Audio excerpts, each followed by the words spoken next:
Hi, this is Krishnan. Today I'll be doing the Hindu daily newspaper analysis. These are the 5 topics that we'll be doing today. Let us directly go into the topic.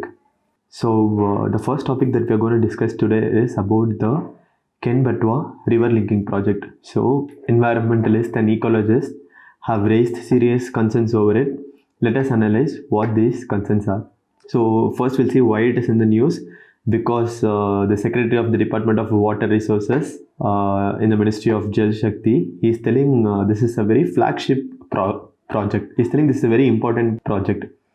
And he is telling this is critical for water security and socio-economic development of the Bundelkhand region. So, you've heard it right, Central India and in areas around Madhya Pradesh and Uttar Pradesh, we have regions like Bundelkhand, Bahelkhand, Awadhi and things like that, Awadh region. So in that, this scheme is very important for an area called Bundelkhand. So he's telling this Ken-Betwa scheme is very important for this Bundelkhand region. So we'll see what is Ken-Betwa link. So the Union government and Madhya Pradesh governments, they are planning to link the Ken river and the Betwa river. So they're telling if we do this, what this will happen is Bundelkhand region, right? It is a very drought hit, rainfall starved, and famine prone region in central India. So they're telling if we do this, this region will get a lot of water. So for that, they are bringing this scheme, and this scheme will have something called as the Daundan Dam. So what this Daundan Dam will do, it will be built on River Ken. Over what? This is very important. It will be built on the Panna Tiger Reserve. So, and from this they'll have a canal which will link the 2 rivers. So, I'll show you this here. Here is the dam, and see, these are the areas that will be connected. A canal. See, can you see this canal? This canal will connect Ken and Betwa. So, from Ken, Betwa will be connected through this dam. So, this is what you should know. So what they're telling once you do this, the dam alone itself will generate 103 megawatts of hydroelectric power. So they are telling we should go ahead with this scheme. So 103 megawatt of hydroelectric power, and they're telling in addition to this, 6.3 lakh hectares of agricultural land can be irrigated. So the government is telling advantages that you get through the linking project. But what hydrological and ecological experts are saying, they are telling this plan is based on surplus and deficit model. So what is surplus and deficit model? They are telling during some time the river will have surplus water, and during sometimes the river will have deficit model. So we are having a dam and we are linking it. So with the dam we can manage the surplus and deficit. But what hydrological and ecological experts are saying is, they're telling this has no basis in science. So they're telling this is pseudoscience. Next, what they are telling is, in Panna, what will happen if you divert the water security of Panna will be threatened. So important environmentalists, they have called this project nonsense, and in fact they went to the extent of telling Bundelkhand will suffer for decades because of this.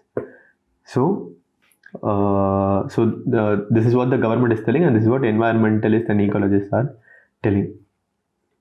So let's see what has happened over the years. Initially, what happened? The National Bureau for Wildlife had given clearance for water to be diverted in and out of the Panna Tiger Reserve. But recently, the Central Empowered Committee of the Supreme Court. So the Central Empowered Committee of the Supreme Court, they studied this approval. Earlier, the National Board for Wildlife, they had given approval for the water diversion inside Panna Tiger Reserve. So the Empowered Committee of the Supreme Court studied this, and they said, no, this is not important. This is not necessary for the better management of wildlife. In fact, this is detrimental only to the Panna Tiger Reserve, because you might have heard of something called as Wildlife Protection Act, 1972.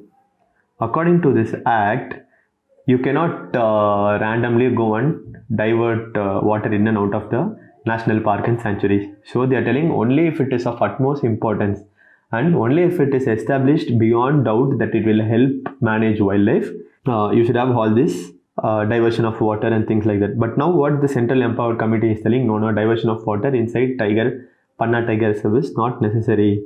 Next, what they are telling is, because of this diversion of water, Ken Gharial Sanctuary. So these are all important places that you should know. This in Ken, downstream you have the Ken Gharial Sanctuary. This sanctuary has critically endangered Gangetic gharial. So if you divert water, what will happen? This Gangetic gharial and all will get endangered. They might even go extinct because of water diversion. Like that they are telling. So the Central Empowered Committee says the Standing Committee of the National Board of Wildlife, they did not consider all these things. They did not consider what will happen to gharial and what will happen to animals inside the tiger reserve. So they are telling we should halt and see what is going to happen. And next, you should also know that the project has not received forest clearance yet. Excuse. And the environmental approval that they already got from NBW is also pending before National Green Tribunal. So this this clearance thing itself for Ken Batwa project is under a lot of problems.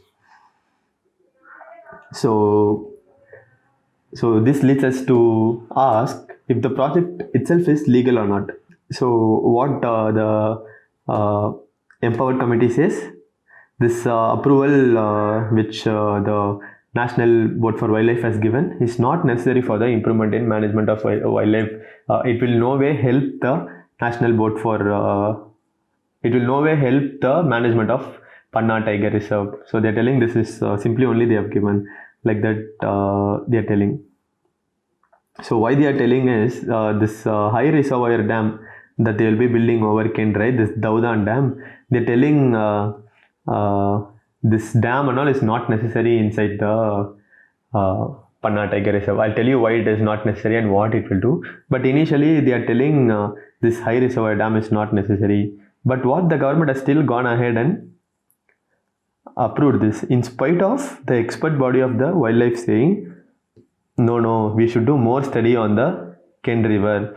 We need more independent hydrological study on the Ken River.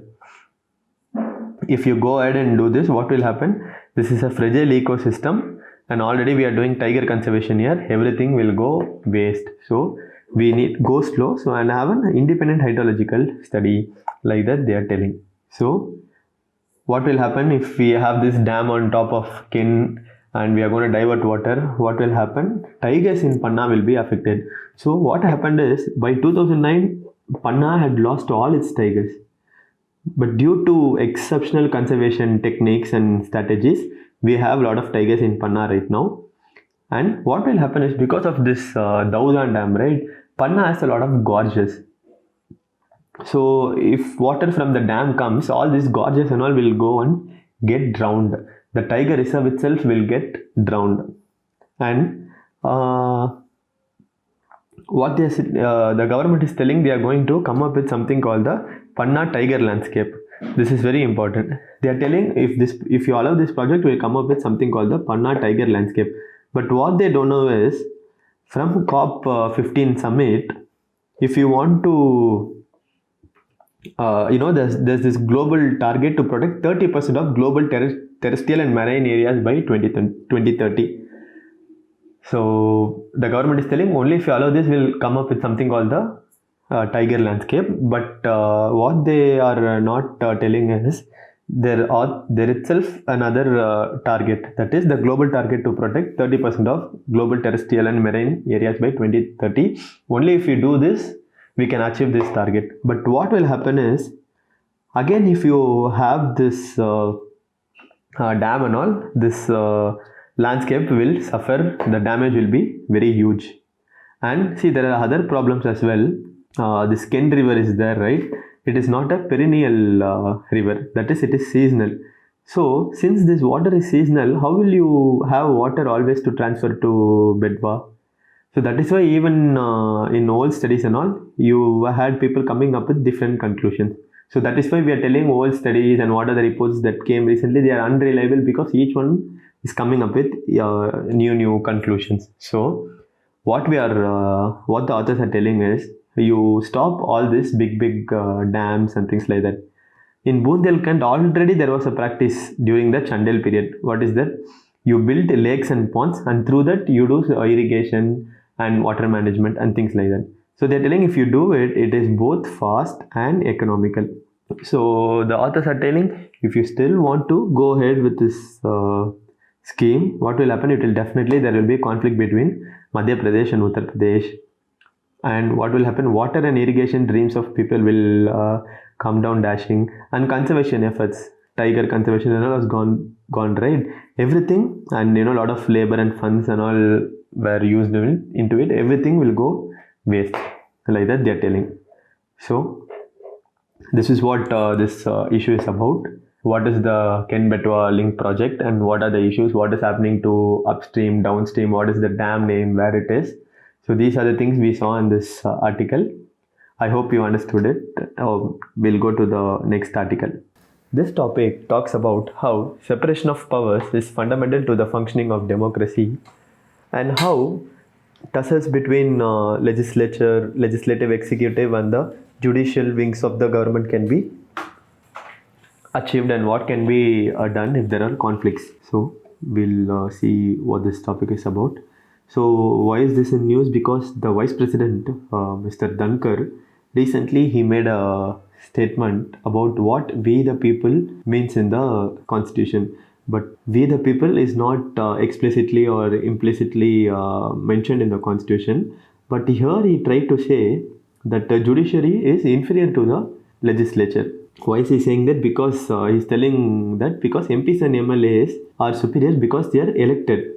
So they are superior, but judges and executives, they are not elected, they are only selected and nominated. So they are not superior, they are only inferior. And even the Speaker of the Lok Sabha also seconded what the Vice President was saying, and he's telling this is what separation of power means, that lawmaking wing of the government should have more powers. So what they are trying to tell is legislature is elected, so it is superior. Judiciary and executive, they are appointed and not elected, so they are inferior to legislature. So we'll see what this controversy is about.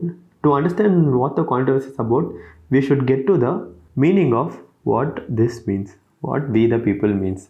So first we should know this, what is the meaning, the definition. It is not mentioned in the constitution, but what constitutional experts are telling is it just means the citizen of India, and not just a group or an institution. So if we say that this only means, this word we the people only means legislature, and if you're telling that only legislature is the sole representative of we the people, then this is a huge travesty, like that the author is trying to say. So this we the people, it means any citizen of India. He can be from legislature, executive, judiciary, civil services, military, police, anything. So to tell that we the people only means that legislature is the primary thing in it is a huge travesty, like that the author is telling. So to understand how this whole separation of powers, and how this judicial overreach, how this legislature overreach or executive overreach, how this works, we should look for global examples. If you see what is happening globally, we'll understand what is happening in our country also. So let's see how the separation of powers work in US and UK. So what we should know is there is no judicial review for US president's appointments. Right? There's something called as the spoil system in US. So the president is elected and he appoints everybody, the home secretary and things like that. So you cannot have judicial review on it as to see if the person is competent or what qualification he has to be in that post. There can be no judicial review because they have a spoil system. But even in the US, where there is very strong separation of powers between legislature, executive, and judiciary, what happens is even when the US president appoints judges, the appointment should be approved by the Senate. So see, even in US there are checks and balances. So see, and even in the UK, you see, right, that UK does not have a written constitution, so there can be no judicial review. But what has happened is over the course of years, they have developed very strong conventions as to make sure that the parliament is not all powerful, and there are enough checks and balances for the powers on parliament. So the strong conventions will be a main thing in restraining the powers of legislature. For example, you see, even within the parliament, to maintain impartiality and to curtail the powers of parliament, what happens is the speaker becomes a non-party man. That is, he resigns from the party that elected him. So because of this, he'll be a neutral person, and if the parliament tries to go overboard, or if the parliament tries to something that is outside the convention, the speaker will talk against it. So likewise, there will be checks and balances on the speaker. So, and there is no term for him to retire. There is no specific time. So he retires whenever he wants to. So these are the conventions in UK. What happened initially, stalwarts like Mavalankar, Anantha Sainam Iyengar, and even later Neelam Sanjeeva Reddy, all these people, they resigned from ruling party, and they tried to set up precedents so that they'll know the speaker is someone who is impartial, and he'll be neutral to everything that is going on around him. But what happened is, in India, everything is mentioned and written in constitution, and there are no conventions. So why did this happen? Because during the Constituent Assembly, when constitution was written, people found that Indians will be very reluctant to honor conventions. That is, even if there is a set precedence of conventions, Indians are not willing to follow it. So what this author is trying to tell is, democracy is not just about written laws, or it's not just about laws passed by elected lawmakers. He's telling we need conventions also. So by conventions itself, there should be separation of powers between the three pillars of democracy.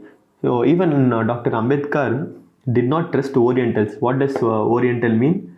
Orientals mean people living in the eastern part of the world. Occidentals are people living in the western part of the world, that is the western or the developed countries. Oriental is eastern. So telling this Asian, Southeast Asian people and all, we cannot trust them with conventions. So he's telling, I'm going to write down everything into a law. So what did is, it gave a lot of powers to lawmakers to write down everything. So if everything is about laws, what the lawmakers will do, they will make laws, and they will make sure everything is in their favor. So that is why in UK we have conventions. So the author is telling convention is a very good way to go ahead, because there all three will have equal powers, and if one wing is trying to do overreach, because of convention, that will be stopped. So why did the vice president make this speech is, of late there has been a lot of attacks on judiciary. So this author is telling there is onslaught on judiciary because it is only judiciary that is not deviating from its core constitutional principles. So constitutional duty, only is telling only judiciary is following it. Other branches of democracy like Election Commission of India, investigating agencies, IAS, IPS officers, they are telling they are all deviating from their duties. It is only judiciary that has not deviated it. So he's asking a very simple question. Who is saving the basic structure of constitution? He's telling only judiciary is doing it. Executive is not doing it. For that he's giving example. He's telling, you see what governors are doing in other states. They are going there. States have elected MLAs. They are sitting on their bills. They are not letting the state function, and their bills get rotten in the governor's table for a long time, to the extent that they become null and void over a period of time. So he's telling judiciary, legislature, executive, all three are necessary for democracy. But what executive are doing, what the governor is doing, is doing everything that is anti-ethical to the principles of democracy. So he's giving the very example of executives, governors. So because of that, he's telling there is a war going on in states. Recently we saw what is happening in West Bengal between the governor and the elected government, what is happening between elected government and governor in Tamil Nadu, Kerala. So things like these are going on in states. So now he is asking, Do we really need governors? Because if governors are going to only undermine the democratically elected governments, do we really need governors? So he's telling we should think about it. And finally, he asks, finally he tells that central government feels superior. Central government feels superior to state. That is why they are doing all these things. So in this tussle, when there is tussle between center and state government, is telling only judiciary can be a neutral judge when this tussle is going on. So he's telling judiciary is doing its work properly. It is only there is legislature overreach. So he's asking the vice president, you are telling separation of powers is necessary, but he's telling why this separation of state only to center and not to state. In state, what you are doing, you are making the executive, that is the governor, interfere in the matters of legislature. So he is talking about all these things. So he's telling states should be given more powers. He's telling that through this line. He's telling there is a lot of centralization in the union government. He's telling the union government is forcing the state government also to become over centralized. So the author is telling this cannot keep going on. If this keeps going on, India will become just another country like Russia, China, and Turkey, where there is a lot of centralization and the states are not given enough autonomy, and where there is overreach of one wing over the other. So he's telling this is not good for the country in the long run. So this is what this article is about. Now let us go on to the next article. This topic is about how India is developing itself as a prominent tourist destination. So as you all know, today is the National Tourism Day. So what the Ministry of Railways in partnership with Ministry of Tourism has done is it has launched the Jagannath Yatra train package. So what this Jagannath Yatra train package will do is it will travel to important spiritual places in India like Banaras, Vishnupad, Gaya, and train will showcase the spiritual tradition of spiritual heritage of India. So what we should look for in this article is what is the potential for India's tourism. So the minister says when you come to India, when you travel India, you just not just do sightseeing. He's telling India is the place for spiritual enlightenment, and in the process you discover your own self. So he's telling this is exactly what happened to Megasthenes, Wansong, Marco Polo, Fahin. They've all visited India and they're also telling the same thing only. So he's telling India is the perfect destination to rejuvenate your inner self.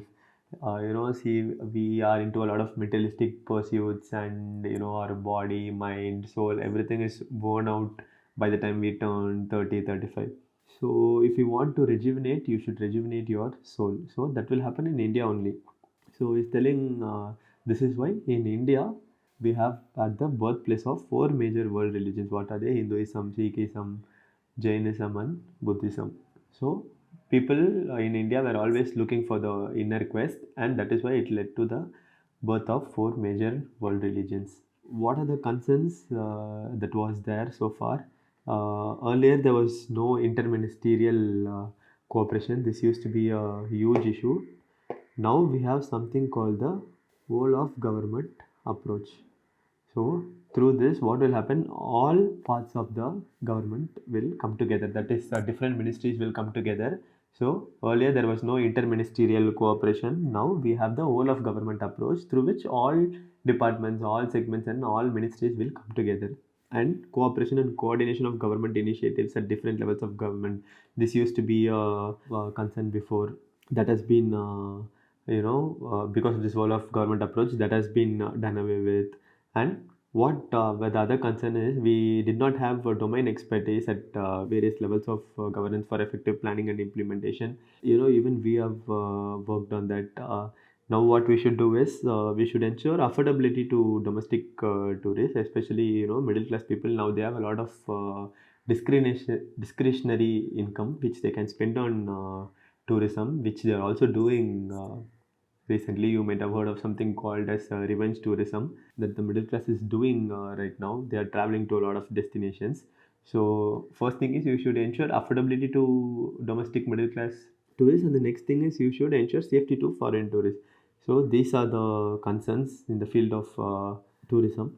So what are the measures taken First thing is, the Ministry of Tourism, it coordinates effectively with, 20 central government ministries. So this is what we call the whole of government approach. So even the Ministry of Home Affairs recently had a national conference on tourist police, which means, the police are briefed about how to handle tourist destination and how to make it safer for people visiting it. And, there was establishment of your tourism club, and the Ministry of Ports came with making this cruise tourism attractive. So the Ministry of Ports has come on board, and Ministry of External Affairs has set up tourist officers in 20 countries. That is, in these 20 countries we have a lot of foreigners coming and staying and visiting our country. So in these 20 countries we have tourist officers right now. So Ministry of Roadways, Petroleum Ministry, Transport, they've all come together, and they made sure that there are proper highways and there are fuel sanitations, and even in fuel stations there are sanitation infrastructure. They are all making sure this is in place. And next thing is, recently we have come up with a draft national tourism policy. So it mainly talks about creating structures and institutions to what? To mainly focus on cooperation and coordination among different ministries, because you see, tourism is not just confined to one ministry, right? A lot of people have to come together to ensure, that a lot of things are in place. So they will be focusing on cooperation and coordination. What are the opportunities that we have because of India's G20 presidency? Lakhs of delegates will be participating in it, and they will be brand ambassadors for India's tourism. Even when Prime Minister went to different countries for participating in a lot of summits, he used to ask the Indian diaspora to inspire at least five of their non-Indian friends to come visit India. So he's telling Indian diaspora should be very vocal about India's distinct culture and geography. If they do it, it will promote more visits. More foreign visitors will come to India, and through this we can attract a lot of people, and because of that our income and revenue will increase, which is, all these things are becoming fruitful, right? The last domestic tourist season, Jammu and Kashmir attracted close to 2 crore visitors. So if we get things right, we'll have a lot of tourists visiting our country. So this is what this article is about. Let us now move on to the next article. So this article is about how children with disabilities are facing a lot of issues in schools and what we can do about it. So first we'll see this UNESCO report, UNESCO 2019 report. The report is telling 1.7% of India's population are children with disabilities. So these children have physical, institutional, and communicational barriers from a very early age. So more than 70% of the children before they reach 5 years old, they do not attend school. So even if they attend, after few years they drop out. So this is the situation of children with disabilities in India. Why is it? Why this is happening is there are a lot of barriers to accessibility. What are the barriers? School bus and facilities are inaccessible. Classrooms do not have proper infrastructure, and the seatings, the chairs are not comfortable. Floors are slippery, and things like that. And even teachers, parents, they have misinformed attitudes and perception about children with disabilities. So all this are leading to what? It is leading to non-inclusivity. So there is no inclusive teaching and learning practices. For example, let's say if there is a normal board for people without disability, for children with disability, you need to have digital boards, so that if they cannot hear, through eyes they can see and understand what the subject is about. So you need to come up with assistive devices so that teaching becomes inclusive. So what are the institutional measures that we have taken? We all know Article 21A, through the Right to Education Act. It made education free and compulsory between 16 to 14 years age. So it also came up with something called the no rejection policy, which means no child can be rejected joining a school. So no rejection policy, this is also a part of it. And Sarva Shiksha Abhiyan, we all know it is one of the most successful schemes. So the Abhiyan said every child with disability will be provided with meaningful and quality education. And India recently signed the United Nations Conventions on the Rights of People with Disability. And on these lines, it enacted a Accessible India campaign, Sugamya Bharat. and so it promised accessibility to built environment. So we see a lot of infrastructure that will help people with disability. For example, you see a lot of in railway station and in a lot of public places we see tactile paths, right? That is, it will be in yellow in color. That is for blind people to walk on the road. They'll know if the space is safe to walk or where should they stop and things like that. So this is what 2030 Sustainable Development Goals also talks about. It talks about leaving no one behind. So they are telling only if we ensure all these things, we'll have accessibility for children with disability in schools. Then only no child will be left behind. So what should we do? We have discussed it before. We should develop inclusive and accessible schools. We should challenge perceptions and attitude about children with disabilities, and we should actually make sure that zero rejection policy is followed. So, and there are a lot of stakeholders in the school ecosystem, right? Like parents, staff, teachers, and things like that. They should all come together and work in the school ecosystem to make sure no child is left behind. And as usual, awareness and sensitization should be there. Special educators, people, teachers who have expertise in these areas should come to government schools and private school, and should update teachers on all these things, on how to look after the child with disability. So this is what this article is about. Let us move on to the last article for the day. Recently there was a very sad news. A lot of olive ridley turtles have died en masse in Andhra Pradesh. Let us see why this is happening. So first, this is in Kakinada region in the Dakshin Ganga, that is river Godavari. What happened is a lot of dead olive ridley turtles were washed ashore. So why is this happening? Because of marine and groundwater pollution. So local people are waging a legal battle in Green Tribunal against people who are doing the water pollution. So what are the reasons for mass mortality of the turtles? Aqua ponds. You see in this region you have a lot of aqua ponds. They grow fishes and shrimps and things like that, and they export. So there are a lot of effluents coming from these ponds, and what happened, there are oil explorations. Well, right, KG, Krishna Godavari basin, even ONGC has a lot of exploration wells in these regions. So because of that there are a lot of effluents coming from these industries. So the turtle drinks all this water and they are dying. So there are other threats as well. So there's something called as double knot fishing nets, and propellers of modern trawlers, poaching and netting. What this trawler will do, the turtle will go get stuck in this trawlers and they'll die. So this is why the turtles are dying in large numbers, basically due to chemicals and effluents that are coming from industries. So we'll know slightly about other things about what is this olive ridley. So you see the map here. These are the areas of where these turtles come to lay their eggs. So you see the entire coast of India. We have a lot of olive ridleys coming to lay their nets. So we'll see the IUCN status. So different types of turtles are there, and their IUCN status are different. For green turtle, it is endangered.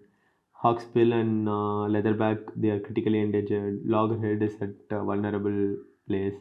So what are the facts related to olive ridley that you should know? Its IUCN status is vulnerable. It is the smallest and most abundant of all turtles. So olive ridley is the smallest and most abundant of all turtles. This you should know. It is a carnivore. That is, it will eat meat. And this is one of the most important thing. You should be exposed to a term called aribada. What is it? This is where the olive ridleys will come and do mass nesting. So there's a place called Gahirmata in Odisha. This is the largest place where this turtles will come and lay their eggs. So what is the government initiative to save the turtles?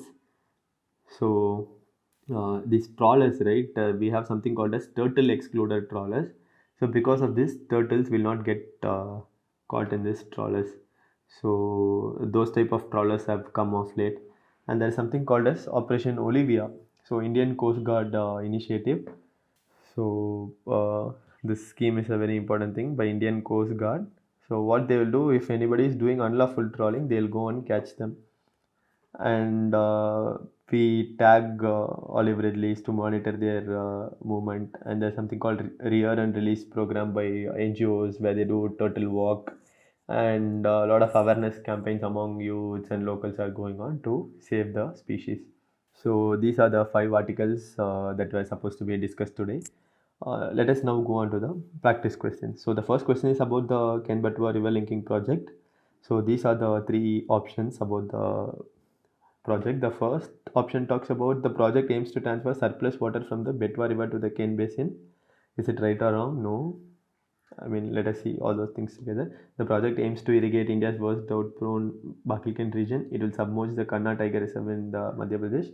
All 3 options are wrong. The surplus water from Ken will go to Betwa. Here, it is not Bhagelkan, it is Bundelkhand. Here, it is not Kanna, it is Panna. So, option D. None of the options are right. Let us now go to the next question. With reference to Olive Ridley titles, consider the following statements. These are the smallest and most abundant of all sea turtles found in the world. We saw this, right? This is true. The grouping of male turtles in sea is called Aribada. Yes, Aribada is female turtles. So, only one is right. Let us go on to the mains practice question. The Vice President of India recently talked about the supremacy of legislature over and above the other wings of democracy. So, do you agree with this view? From global examples, take a stand on your own. So, you should talk about why the Vice President came up with this statement. Why is he telling that one wing of the government is superior than the others, and what are the checks and balances we have in other country? How separation of powers work in other democracies like US and UK? So, you should give all those examples. Start with an introduction, body, and give a conclusion. The answer should be for 250 words. So, if you know the answer, you can write it in the comment section. So this is what today's news analysis is about. If you like our work, you can like, share, and comment below. And you can also follow us on YouTube, Instagram, Telegram, and Facebook. Thanks for tuning in. Bye.